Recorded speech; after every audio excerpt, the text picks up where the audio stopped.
അപ്പോൾ ഇതാണ് മെഴുകിൽ നമ്മൾ ചെയ്തതാണ്. ഇതും ഈ പുലി. അപ്പോൾ ഇങ്ങനെയുള്ള ശില്പെല്ലാം ചെയ്യാൻ വേണ്ടിയിട്ട് നമ്മൾ ആദ്യം മെഴുകാക്കി എടുത്താലും മെഴുക് കുറച്ച് ദിവസം കഴിഞ്ഞാൽ ഇതുപോലെ ഉണ്ടാവുക. അപ്പോൾ നമ്മൾ ഇതുപോലെയുള്ളൊരു ഹീറ്റർ, ഇതിപ്പോൾ സ്റ്റാൻലിൻ്റെ ഹീറ്ററാണ് അഡ്ജസ്റ്റ് ചെയ്യാനെല്ലാം കഴിയുന്നത്. ഒരു ഹീറ്റർ വാങ്ങിച്ചിട്ട് അടുപ്പത്ത് തന്നെ ചൂടാക്കണമെന്നില്ല, ഇതുപോലെ അടിച്ചു കൊടുത്താൽ മതി.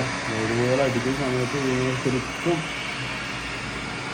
പിന്നെ അടുപ്പത്ത് നമ്മൾ അതായത് കിച്ചണിലെല്ലാം ചൂടാക്കുന്ന പോലെ ചൂടായി കിട്ടും. നല്ല വേഗം അയാൾ സ്പീഡിൽ മെഴുകി ചൂടാവും. മെഴുകി ഇതുപോലെ ആയതിനു ശേഷം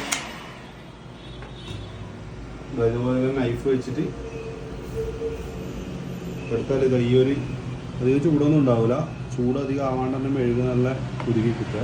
ഈ ഒരു സാധനമാണ് നമ്മൾ ശില്പം ഉണ്ടാക്കാൻ എടുക്കുന്നത്. ഇതെടുത്തിട്ട് നമുക്ക് ഇതുപോലെ ആക്കാം. പിന്നെ ആർക്കെങ്കിലും മെഴുക് വേണമെന്നുണ്ടെങ്കിൽ എന്നെ കോൺടാക്ട് ചെയ്താൽ മതി.